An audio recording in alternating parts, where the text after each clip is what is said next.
Hello friends, good evening. Dream of Bharat के online classes में आप सभी का स्वागत है। फ्रेंड्स, हम पुनः उपस्थित है, क्लास को कंटिन्यू करेंगे और हम लोग बात कर रहे हैं राजपूत काल की। राजपूत काल की बात करेंगे तो चूँकि ये सामंतवाद का दौर था जिसमें कई छोटे छोटे सामंत अलग अलग क्षेत्रों में शासन कर रहे थे।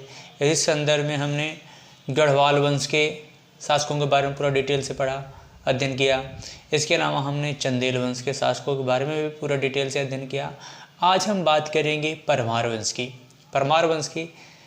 परमार अब जानते हैं, परमार वंश मालवा में शासन कर रहे थे। मालवा के परमार के नाम से भी इन्हें जाना जाता है।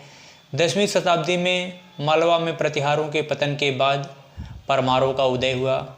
हालांकि परमारों की प्रारंभिक राजधानी जो थी वो उज्जैन थी। बाद में इसकी राजधानी धारा नगरी को बनाया गया। परमार वंश का संस्थापक जो था वो उपेंद्र राज था। परमार वंश का संस्थापक कौन था? तो उपेंद्र राज था परमार वंश का संस्थापक। इस वंश का प्रथम शक्तिशाली शासक जो हुआ वो सीयक अथवा श्रीहर्ष हुआ। सीयक अथवा श्रीहर्ष प्रथम शक्तिशाली शासक हुआ और इसका उत्तराधिकारी जो हुआ वह मुंज हुआ। कौन हुआ? वाकपति मुंज। वाकपति मुंज 972 से 994 तक का टाइम पीरियड रहा। मुंज अपने समकालीन एक प्रमुख शक्तिशाली शासक थे। इनके बारे में कहा जाता है, मुंज के बारे में, कि मुंज जो थे इन्होंने चालुक्य नरेश तैलभ द्वितीय को 6 बार पराजित किया था। चालुक्य नरेश तैलभ द्वितीय को इन्होंने 6 बार पराजित किया और हर बार जीवन दान दे दिया, हर बार जीवित छोड़ दिए। लेकिन 7वीं बार चालुक्य नरेश तैलभ द्वितीय इन्हें पराजित किया और इनका वध कर दिया। यह एक महान शासक थे मुंज अथवा वाकपति मुंज। वाकपति मुंज के समय ही नवसाहसांक चरितम के लेखक पद्मगुप्त इनके दरबारी कवि थे। इनके बाद इनका छोटा भाई सिंधुराज शासक बना। सिंधुराज के बारे में जानकारी पद्मगुप्त द्वारा लिखित नवसाहसांक चरितम में इसकी जानकारी जो है मिलती है सिंधुराज के बारे में। परमार वंश का सबसे महानतम शासक जो हुआ वह भोज, महाराजा भोज, यद्यपि इतिहास में भोज महान के नाम से भी जाना जाता है। भोज महान 1000 ईस्वी से 1055 ईस्वी तक इन्होंने शासन किया और इन्होंने परमार वंश की राजधानी उज्जैन के अलावा उज्जैन से स्थानांतरित करके इन्होंने धारा नगरी को बनाया और धारा नगरी का इनके समय बहुत विस्तार हुआ, बहुत विकास हुआ धारा नगरी का।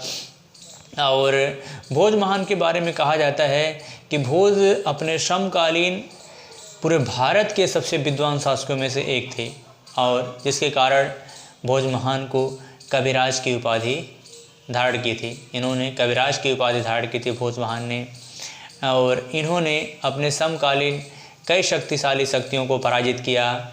लेकिन इन्होंने चंदेल शासक विद्याधर के हाथों इन्हें पराजय मिले थे।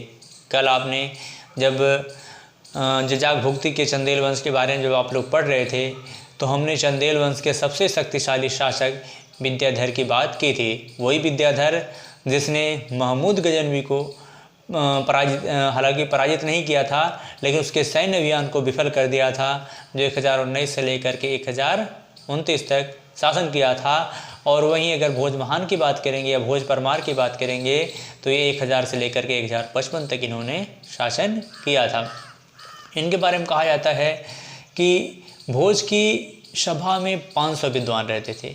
भोज महान की सभा में 500 विद्वान रहते थे और इन्होंने एक धारा नगरी में एक भोज सरोवर की स्थापना भी की थी। इसके अलावा इन्होंने एक भोजनगर की भी स्थापना की थी। इसके अलावा इन्होंने एक भोजशाला संस्कृत महाविद्यालय की स्थापना की थी जिसमें वाग्देवी की प्राण प्रतिष्ठा की थी। भोज महान स्वयं एक विद्वान थे और इन्होंने कई महत्वपूर्ण ग्रंथों की रचना की थी, जिसमें सरस्वती कंठाभरण, चारुचर्या, विद्या विनोद, इसके अलावा युक्त कल्पतरु जैसे कई महत्वपूर्ण ग्रंथों की इन्होंने रचना की थी। और इनके अंतिम शासनकाल के अंतिम दिनों में सोलंकी के चालुक्य शासक भीमदेव द्वितीय और कलचुरी नरेश लक्ष्मीकर्ण ने एक संघ बना करके इन पर आक्रमण किया और जिसमें इनकी पराजय हुई और उन्होंने धारा नगरी को खूब लूटा। इसी के बाद इनकी मृत्यु हो गई और कहा जाता है कि भोज महान की मृत्यु से विद्वानों को इतना ज़्यादा दुख हुआ, इतना गहरा सदमा लगा कि वहीं से जो है उन्होंने एक कहावत तभी से फेमस हो गई, अद्य धारा निराधारा निरालंब सरस्वती, अर्थात भोज महान के बिना विद्या और विद्वान दोनों ही निराश्रित हो गए। विद्या और विद्वान दोनों ही निराश्रित हो गए। वही भोज महान, तभी से यह कहावत, भोज महान अपनी विद्वता, अपनी दानशीलता के कारण भी प्रसिद्ध थे। आप ऐसा कोई बच्चा नहीं है जो यह ना जानता हो कहाँ राजा भोज कहाँ गंगू तेली। यह कहावत राजा भोज से ही प्रचलित है, राजा भोज से ही यह कहावत प्रचलित है।